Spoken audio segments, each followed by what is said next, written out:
Olá, sejam todos muito bem-vindos. Na série Homens de Mistério, hoje na verdade trazemos uma mulher. Vamos conhecer um pouco mais sobre Helena Petrovna Blavatsky.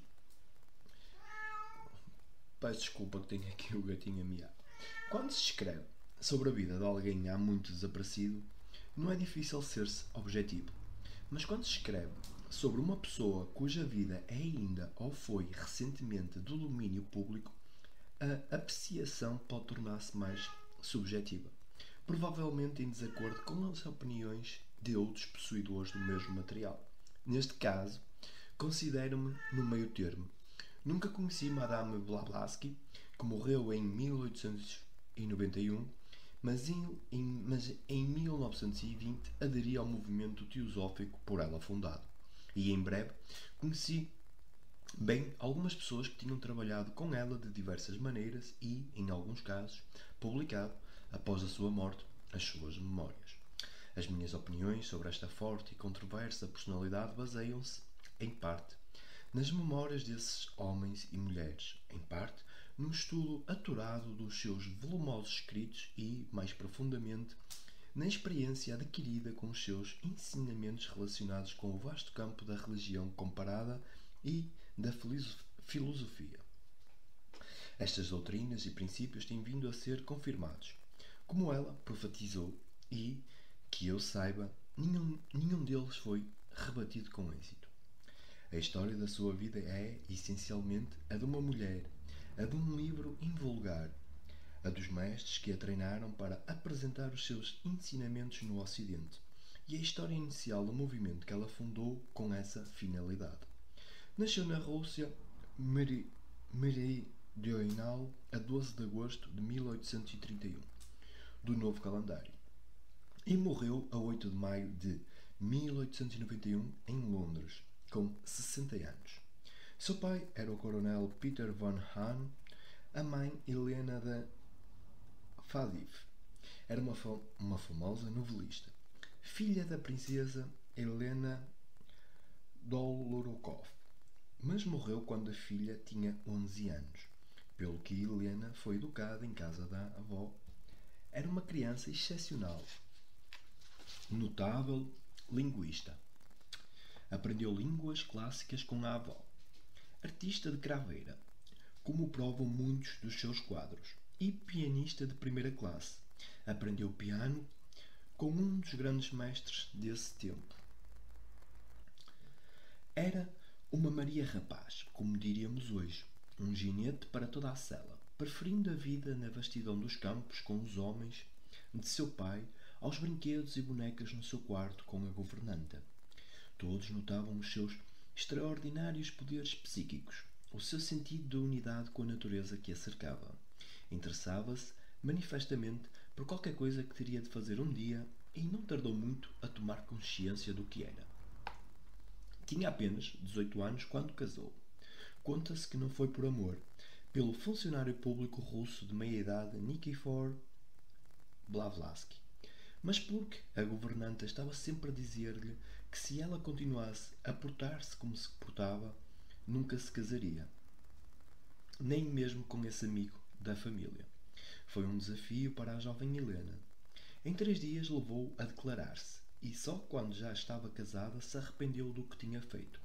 Fosse como fosse, o casamento falhou totalmente. O pai sustentou-lhe as viagens nos anos que se seguiram, mandando-lhe dinheiro sempre que ela precisava. Daí em diante viveu sozinha e seguiu a cumprir o seu destino. Viajou por toda a Europa e, em 1851, estava em Londres na Great Exhibition. Aí conheceu primeiro num ou 2 breves encontros, depois mais profundamente no Hyde Park, o seu mestre pessoal, Mestre Moria. Conheceram-o dentro de si durante anos, mas agora encontrava-o pessoalmente. Tiveram uma longa conversa em que ele lhe disse o que ela tinha a fazer, que deveria preparar-se para a ação, e o que significava essa preparação e de como isso envolvia o sacrifício total de si própria e o inevitável vilipêndio que sofrem todos os que ensinam a verdade. Helena compreendeu o que esperava e aceitou, e a partir desse momento entregou-se totalmente à preparação que devia receber. Que tinha ela de fazer? Primeiro, tentar deter a maré de materialismo que já invadia o Ocidente, combatendo, por um lado, a teologia dogmática do cristianismo então prevalecente e, por outro, o dogmatismo da ciência comum e, em segundo lugar, voltar a espalhar as imemoráveis doutrinas esotéricas preservadas através dos séculos nas mãos dos que, em todos os sentidos, são os mestres dessa sabedoria. Deveria ensinar ao homem o altruísmo, erguendo um ideal mais nobre que as ideias materialistas da época. Era essa, exatamente, a sua dupla missão. Não é difícil aceitar-se que no âmago de todas as religiões existe a sabedoria acumulada dos séculos, provada e verificada por gerações de profetas.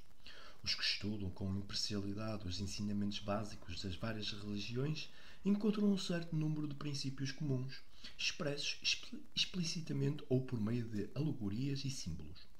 No século III, Amónio Sacas, de Alexandria, chamou a isto de teosofia, a sabedoria dos deuses, e a designação foi adotada em Nova Iorque no primeiro encontro da Sociedade Teosófica em 17 de novembro de 1875, há 100 anos.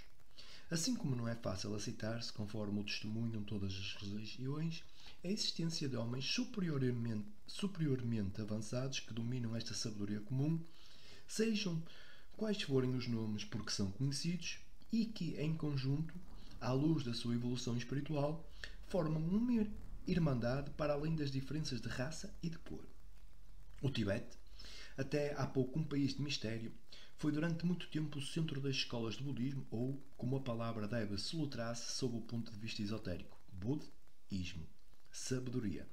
E alguns dos ensinamentos que se sabe hoje terem sido ministrados desde tempos imemoráveis nesse misterioso país podem bem ser mais antigos que o budismo, que é o termo ocidental aplicado às doutrinas proclamadas por Gautama, o Buda. Foram dois membros desta irmandade conhecidos na literatura teosófica por mestres M. de Moria e K.H. de Kuthumi, que tiveram a seu cargo a difícil tarefa de preparar Madame Blavatsky para a grande missão que lhe destinaram, e em que ela seria a ponta de lança no Ocidente. Em meados do século XIX, estes dois mestres, vivendo então no Tibete, decidiram fazer uma tentativa para promulgar no mundo ocidental pelo menos um esboço dessa sabedoria imemorável à verdade em que se entroncavam todas as religiões. Precisavam de um agente, não só com uma inteligência superior e uma intuição viva, mas com faculdades psíquicas altamente desenvolvidas. Essa pessoa deveria ser um servidor leal e devotado do desejo dos mestres e estar pronto a suportar a inevitável descrença, o odioso labéu e o vitupério que habitualmente na história do mundo se segue a tal revelação. Escolheram HPV, como passou a ser conhecida por possuir todas essas qualidades. A sua preparação básica realizou-se no Tibete, aparentemente em dois períodos de cerca de 3 anos.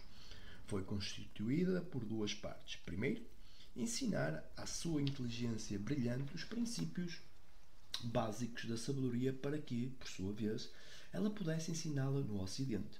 Numa segunda fase, desenvolver os seus excepcionais poderes psíquicos e espirituais que se tornariam necessários para levar a cabo a missão que os mestres lhe tinham atribuído.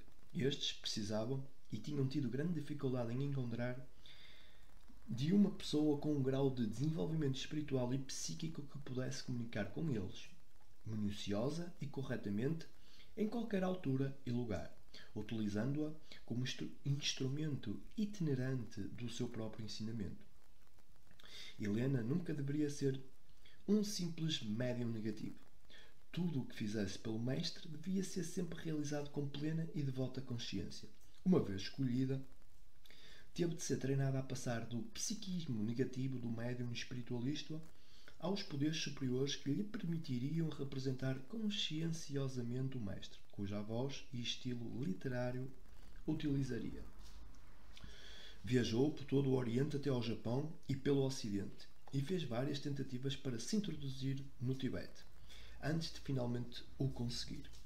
Nos anos que se seguiram, viajou constantemente, encontrando-se com grande variedade de pessoas, aprendendo línguas, desenvolvendo os seus poderes interiores e o seu invulgar conhecimento dos temas que mais tarde ensinou.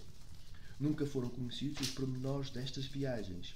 Não só se recusava a falar sobre elas, como receio, dizia, do ridículo e da incredulidade, mas ia mais longe e, numa carta não datada para a PCNet, aparentemente em resposta a problemas específicos, escreveu: de 17 a 40, que seria de 1848 a 1871.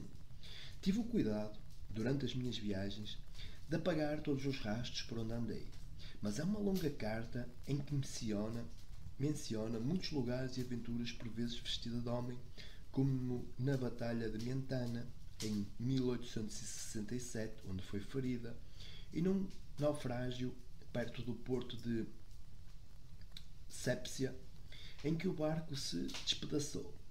Frequentemente sem um tostão, recebia dinheiros de tempos a tempos de uma pessoa de família, até que em julho de 1873, em Paris, recebeu ordens do mestre para ir a Nova Iorque.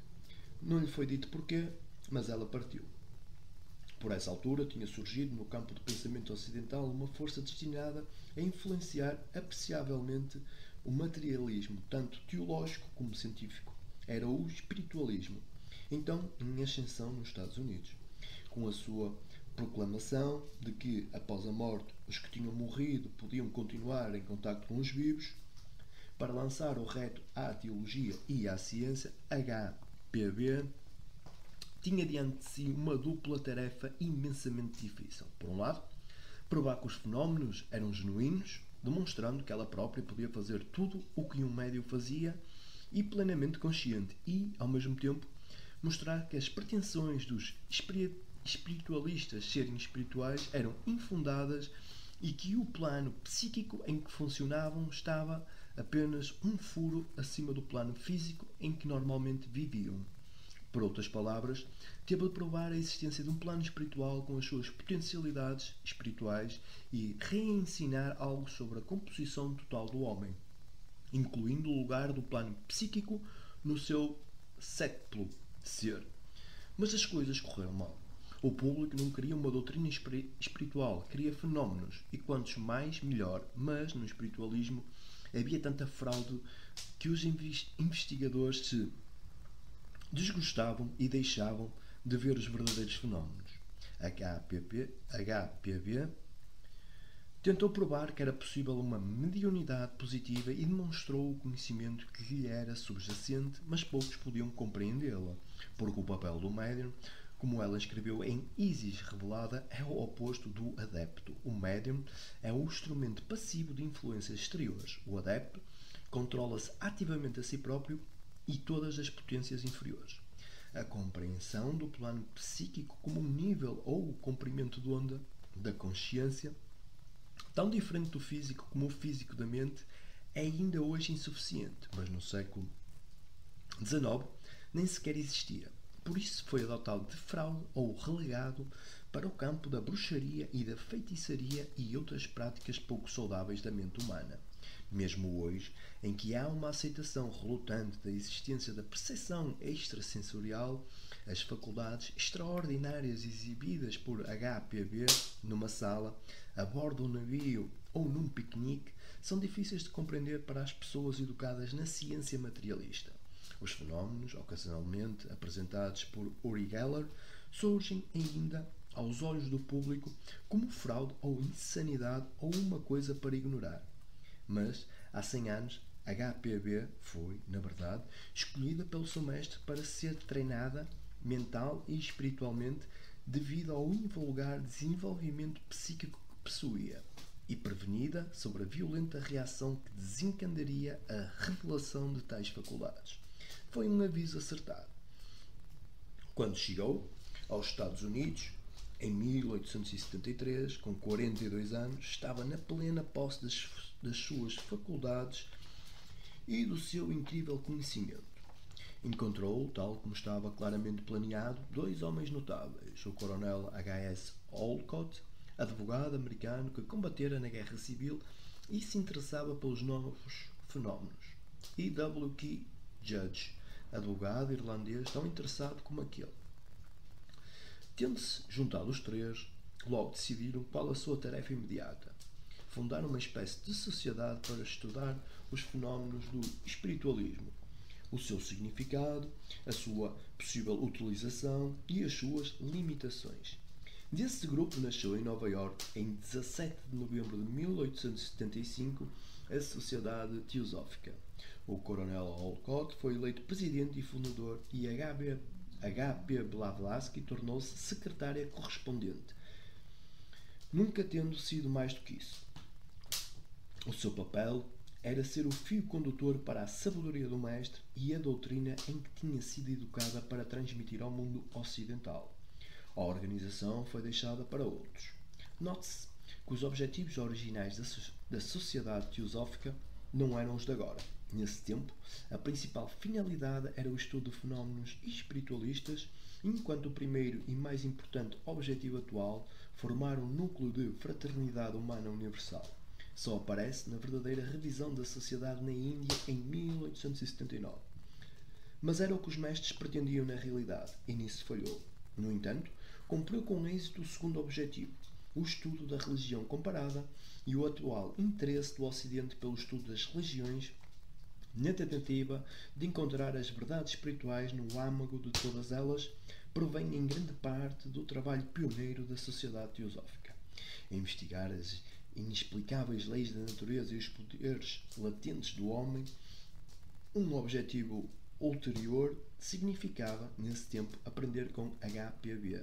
E como ela era a única pessoa que podia responder ao que esses investigadores queriam saber, começou a escrever Isis Revelada. E esses dois imensos volumes, escritos em Nova Iorque, publicados ao fim de 2 anos, foram criticados até pela própria autora, por conterem um certo número de erros e inconsistências. Na verdade, o inglês da escritora era ainda imperfeito e ela era inexperiente a escrever. Mas se o estudioso tiver isso presente ao ler a obra cuidadosamente, concluirá que esse trabalho pioneiro contém uma vasta e notável informação. Em 1878, HPB considerou terminada a sua missão na América e, por ordem dos seus mestres, partiu para a Índia com o coronel Olcott. Porquê a Índia?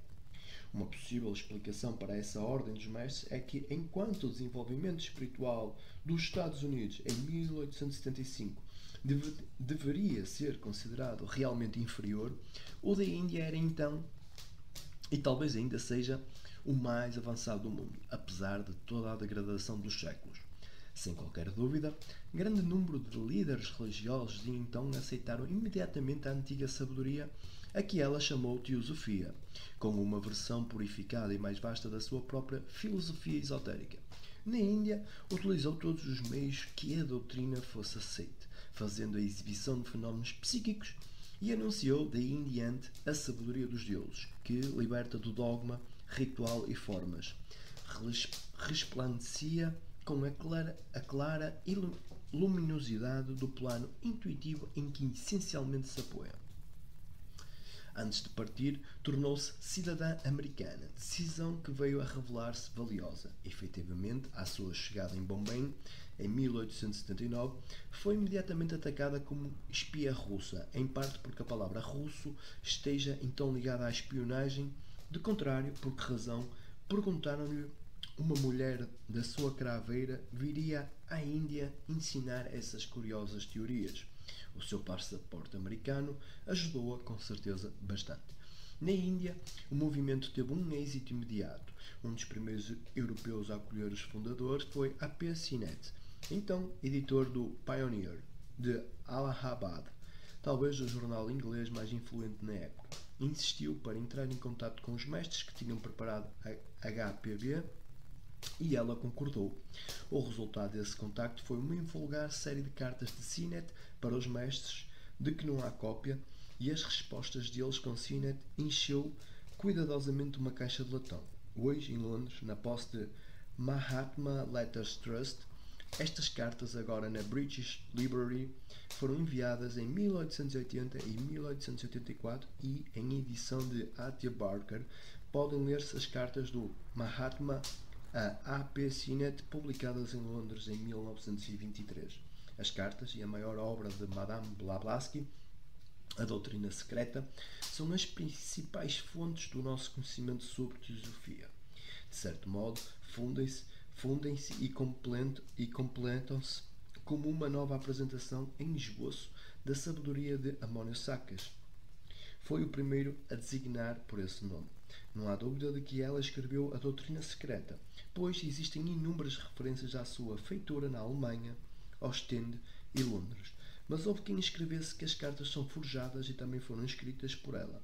A sugestão é absurda, pois A.P. Sinnett escreveu 2 livros a partir da sua leitura dos originais, frágeis e com frequência dificilmente legíveis: O Mundo Oculto e O Budismo Esotérico, ambos publicados 5 anos antes de A Doutrina Secreta ser dado à estampa em 1888.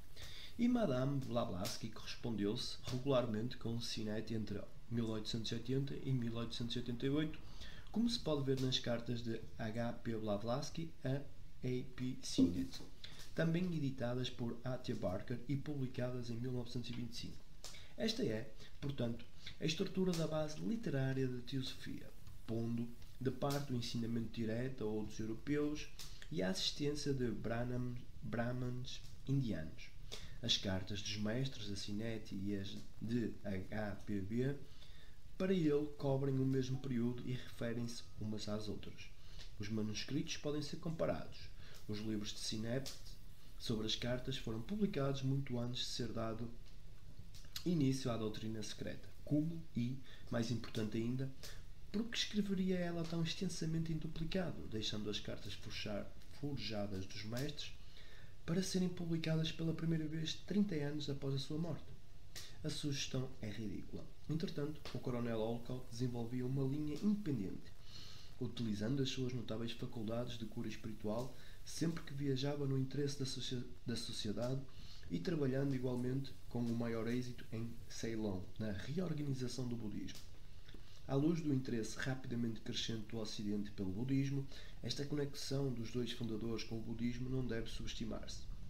Ambos se declararam budistas antes de deixarem os Estados Unidos e, quando em Ceilão, em 1880, ambos aderiram à seita budista Pansil no mosteiro de Gabol, por entre demonstrações de intenso entusiasmo, assim se confirmando budistas. Tenho interesse em comparar isto com as referências a Buda contidas nas cartas dos mestres da Sinnett, em que Buda, por exemplo, é descrito como o patrono dos adeptos, o reformador e codificador do sistema oculto. Para eles, Buda foi o maior e mais santo homem que jamais existiu. Conforme escrevi numa crítica a When Daylight Comes, Os Últimos Dias da Vida de Madame Blavatsky, por Howard Morfett, a totalidade do universo, a presença em todas as formas da luz, do Buda pensamento, a força suprema da compaixão, do karma e do renascimento eram os princípios que interessavam Londres 20 anos antes de o budismo ser conhecido de qualquer um, exceto dos eventuais estudiosos.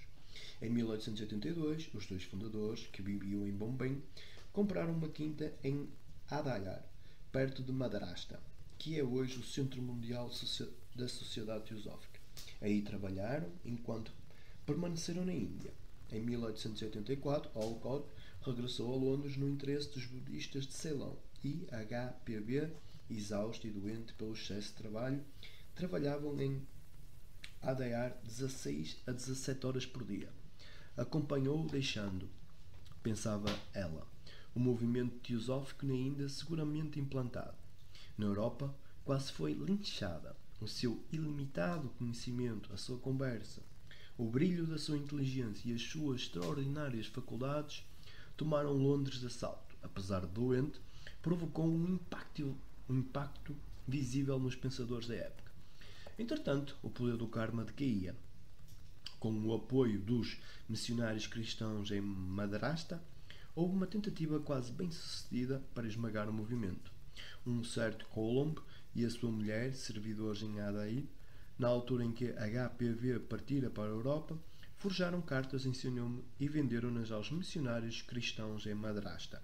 A Sociedade de Investigação Psíquica de Londres foi imediatamente informada e enviou um jovem australiano chamado Richard Hodgson para investigar. Este, que parece nunca ter visto as cartas, alegou que eram forjadas e ele, que nunca presenciou nenhum fenómeno, afirmou que eram falsos. Sem ver nada, fez um relatório que tem constituído até hoje a base de todo o ataque ignorante e vicioso a H.P. Blavatsky. Felizmente, apesar desse relatório quase ter acabado com o movimento teosófico, acabou por ser destruído muito mais tarde por um volume escrito por Adlai Waterman, pseudónimo de um conhecido defensor da teosofia na América, chamado Obituário, ou Relatório Hodgson sobre Madame Blavatsky, 1885-1960, publicado pela Theosophical Publishing House. É a prova que satisfará qualquer pessoa inteligente de que as observações ainda hoje feitas acerca dessa velha fraude são absolutamente infundadas.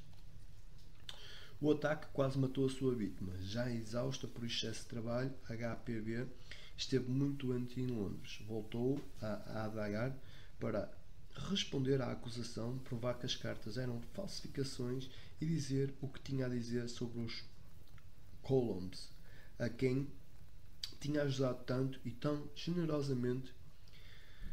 Descobriu que antes de as cartas falsas terem sido mostradas aos missionários aos Colombs, tinham sido despedidos pela comissão que ela nomeara, sob a acusação provada de extorsão, falsificação e fraude. Mas ainda havia quem acreditasse neles. Contudo, HPB estava decidida a não pôr uma ação por difamação baseada em que isso prejudicaria o movimento e podia arrastar pela lama o nome dos mestres. Desistiu da sua posição e deixou a Índia para sempre. Note-se que o ataque visava a autenticidade dos seus fenómenos psíquicos que, com meio de divulgação da teosofia, tinham já sido abandonados em Nova Iorque, e não a doutrina mais tarde registada em A Doutrina Secreta. Os seus escritos estão ao alcance de todos. Nenhuma palavra deles foi desmentida. Cada vez mais, os critérios científicos, no seu limitado campo, provam a sua verdade.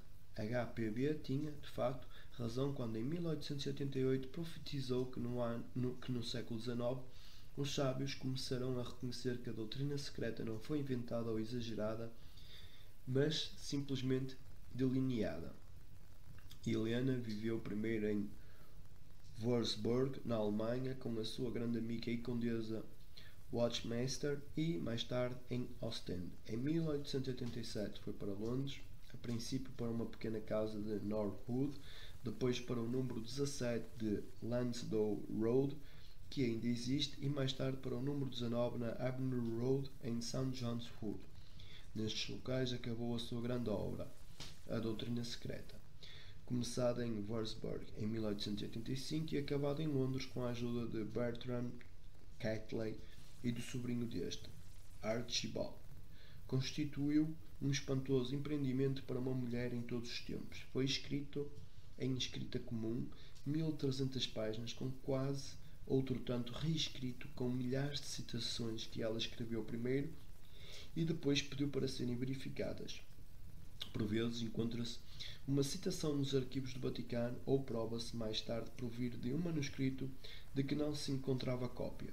E ninguém explica como ela podia possuir tão vasta informação com uma biblioteca de consultas que escassamente enchia a prateleira da chaminé. A Doutrina Secreta foi publicada em 1888 e esgotou-se imediatamente. É estranho que este livro tenha sido, ainda hoje seja, e parece que continuará a ser, uma obra única. Nenhuma outra publicação, em qualquer língua, contém um tal alcance, profundidade e autoridade nos assuntos tratados, a origem do universo e do homem. Ao fim de vários anos de trabalho laborioso em 3 países, o livro foi finalmente publicado em 2 volumes e o êxito foi imediato.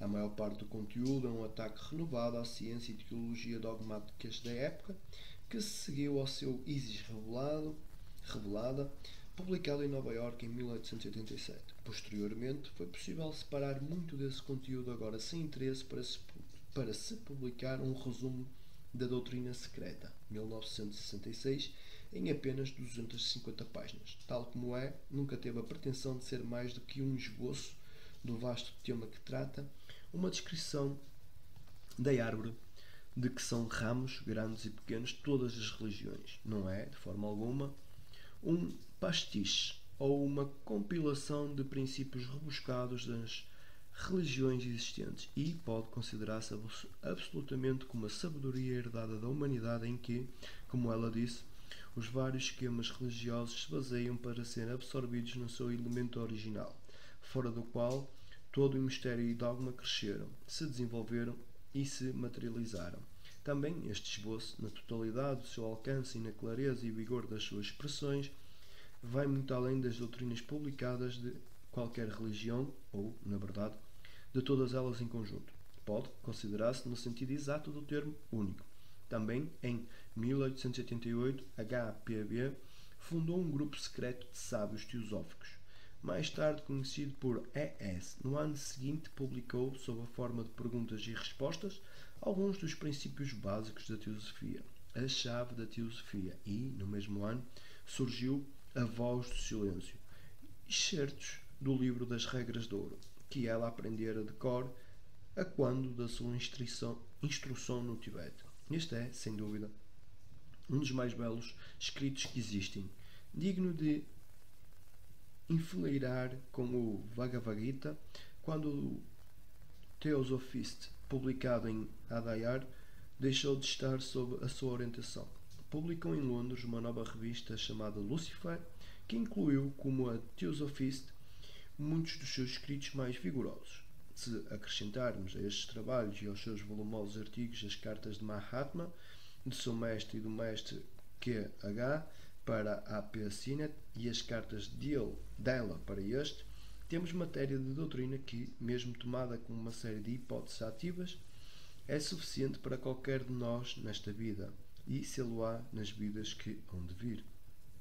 A loja Blavatsky da Sociedade foi fundada quando Helena Petrova foi para Londres em 1887 e em 1889 assistiu a algumas das suas assembleias. Aí respondeu a perguntas sobre algumas das primeiras instâncias de A Sociedade Secreta, posteriormente publicadas com o título Transação da Loja Blavatsky, que se pode ler com proveito conjuntamente com os volumes principais. Foram recentemente reimpressos no volume 10 do Collected Writings, editado por Boris de Sirkov. H.P.B. morreu no dia 8 de maio de 1891 na sua casa de Avenue Road e a oração fúnebre da sua cremação foi lida por G.R.S. Mead, que mais tarde, com Annie Besant, publicou a terceira edição de A Doutrina Secreta. Mas ela era a verdade que ensinou. Não teve quem lhe sucedesse.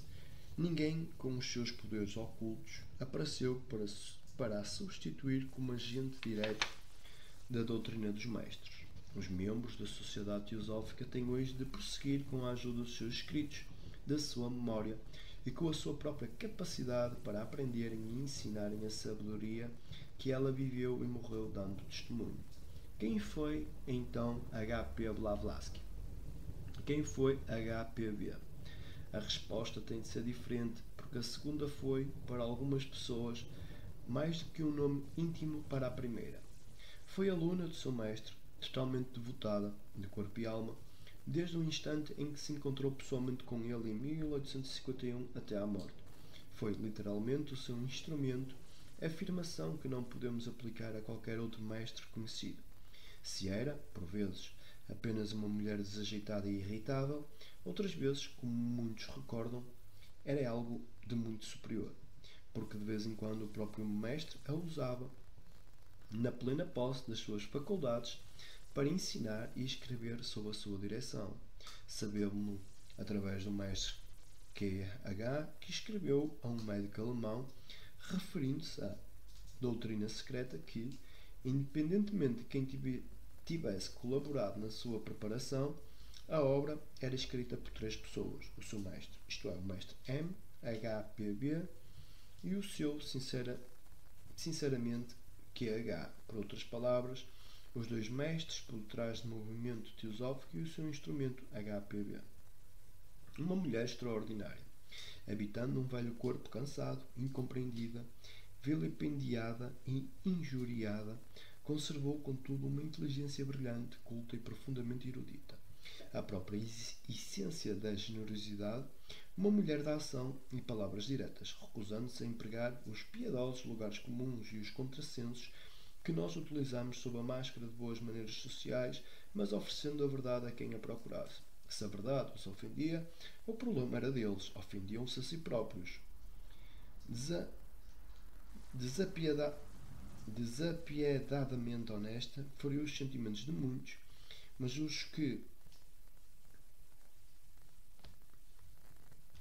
os que procuravam a verdade ficavam, e não retinha os que queriam partir, quebrando deliberadamente as leis convencionais, fumando todo o dia os cigarros que ela própria enrolava, tornava-se por vezes absolutamente intratável.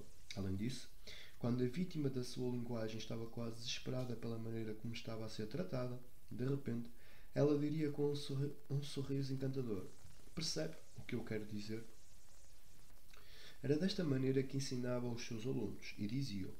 Os seus olhos azuis, dominadores, podiam ler no caráter de cada homem e mulher que a procuravam, e até ver por quem mais tarde seria atraiçoada. Possuía um espírito de qualidade incomparável, ajudando com as suas magras economias, e foi sempre pobre, todos os necessitados, mesmo que soubesse na altura que eles planeavam esmagar a causa a que ela dedicara a sua vida.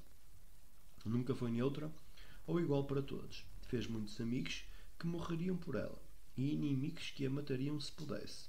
Tentou dominar as suas desenvolvidas faculdades psíquicas, mas por vezes, como contavam os seus amigos, não o conseguia. Esta combinação psico-espiritual parece ter sido invulgar, mas, apesar do seu grande desenvolvimento espiritual, ou por causa dele, e como alguns escreveram em sua homenagem após a sua morte, desconhecia o egoísmo, sob qualquer forma. Possuía uma energia inesgotável, doente e moribunda. Considerada pelo próprio médico como incapacitada para viver, passou ainda 12 horas à sua secretária, escrevendo e reescrevendo os seus livros e artigos e correspondência. Na verdade, não se preocupava um mínimo consigo própria, apenas com os mestres e a sua causa, e, por isso, desesperadamente doente, trabalhou até morrer. O que ensinava ela? Em Ísis revelada, demoliu a teologia e a ciência dogmáticas, abrindo caminho a uma doutrina construtiva. Em A Doutrina Secreta, ensinou a antiga sabedoria e algo sobre os seus guardiões, os mestres da sabedoria. Ensinou cosmogênese, a gênese do homem, a dupla evolução do espírito descendente e da matéria ascendente, até ambos se encontrarem no homem.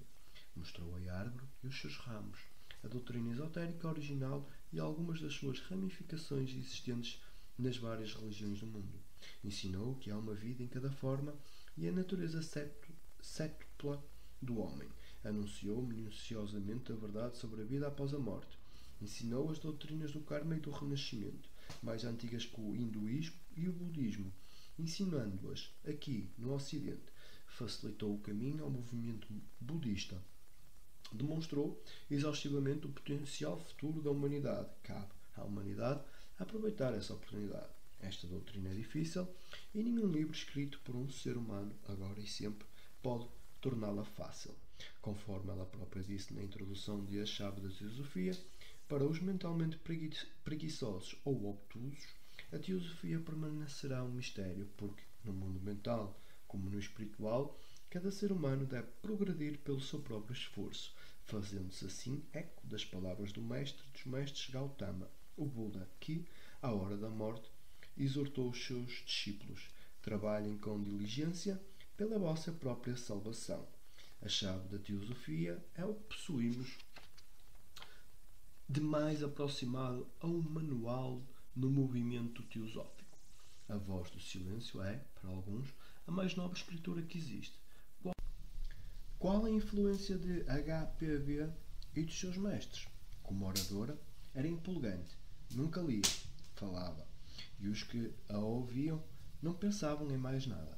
Em 1920, quando entrei para o movimento, conheci, como já disse, algumas pessoas que a tinham conhecido bem, e todas concordaram em que, depois do encontro com ela, nada voltava a ter o mesmo sentido. Como escritora, tudo o que escreveu causou sensação. Despertou um novo interesse pela religião comparada. Ensinou, no Karma e no Renascimento, uma dupla doutrina que muitos, com uma fé efêmera no Deus cristão, acharam ser um excelente substituto, mas razoável e mais completo, e mais aceitável à inteligência média ocidental. Estes princípios básicos, que se encontram em todos os seus escritos, impregnaram profundamente o pensamento ocidental, embora não, talvez, sob o nome de teosofia. Não importa, o rótulo é indiferente se a verdade é reconhecida. O que importa é a doutrina e, enquanto verdade, pode encontrar-se sob milhares de formas. Os pensadores aceitam hoje, como nunca antes, os ensinamentos de uma sabedoria antiga e estão preparados para reconhecer onde quer que a encontrem, seja nas escrituras das religiões existentes, na mitologia e no folclore, nos escritos de pensadores de todas as épocas e climas, ou nas modernas descobertas da ciência e da psicologia. Mas a teosofia, nunca o esqueçamos, não é uma coletânea desses fragmentos, mas uma reexposição completa, embora sem esboço, da sabedoria antiga da qual todas as religiões não são mais que tristes restos. E, quanto ao movimento por ela fundado, devia ter sido um núcleo de fraternidade universal. É tudo o que peço. Repetia ela incansavelmente, um núcleo. Onde está ele? Mesmo durante a sua vida houve divisões, com argumentos e personalidades rivais. Após a sua morte, continuou a haver cada vez mais cisões, onde existe hoje um núcleo de fraternidade universal sem preocupações de distinção de raça, sexo e casta, de classe e de cor, sem problemas de personalidades, sem rivalidade sobre quem dirige ou ensina, mas unicamente empenhado em servir a humanidade. Esse é o núcleo que os mestres desejam ainda, aparentemente, ajudar onde quer que venham a encontrá-lo. Tem havido um declínio do plano espiritual para o psíquico e o pessoal. Muita pouca compreensão do que os fenómenos psíquicos nada têm a ver com os princípios e os poderes espirituais. Ou podemos, hoje, encontrar Blavatsky no movimento. Ou sempre o movimento regresso a Blavatsky, procurando preservar, ensinar e aplicar os ensinamentos por ela ministrados. Tem sido uma minoria, mas mais vasta do que alguns possam pensar. As diversas organizações teosóficas não abrangem exclusivamente o movimento teosófico, que inclui também milhares de celosos investigadores que não querem pertencer a qualquer espécie de organização, mas estão interessados nos ensinamentos de H.P. Blavatsky e na sua aplicação. Atualmente, o movimento teosófico está longe de estar acabado e revela-se ativo numa surpreendente variedade de formas. Mesmo quando a maré de materialismo invade o mundo ocidental e o culto americano pelo dólar todo-poderoso, são três forças entre as quais se vai destruindo o despertar espiritual do Ocidente. O que se há para se lhes opor? A resposta deve procurar-se não só nos esforços contínuos, mas efêmeros da religião organizada, como nos pequenos grupos, a maioria dos quais sem nome, que se reúnem em salas de conferência ou em casas particulares para ouvirem e discutirem alguns aspectos da sabedoria que alguém com experiência própria lhes transmite. Essa boa gente procura, talvez inconscientemente, as pedras da experiência pessoal com que construir o templo de alguma nova religião, alguma nova revelação do que é, na realidade, a doutrina secreta pela qual HPB foi enviada em missão ao Ocidente. Essa futura religião não será o budismo, nem o hinduísmo, nem o cristianismo, nem mesmo a teosofia. criará a sua própria forma, mas será a mesma sabedoria, porque herança comum a toda a humanidade, essa sabedoria é uma só.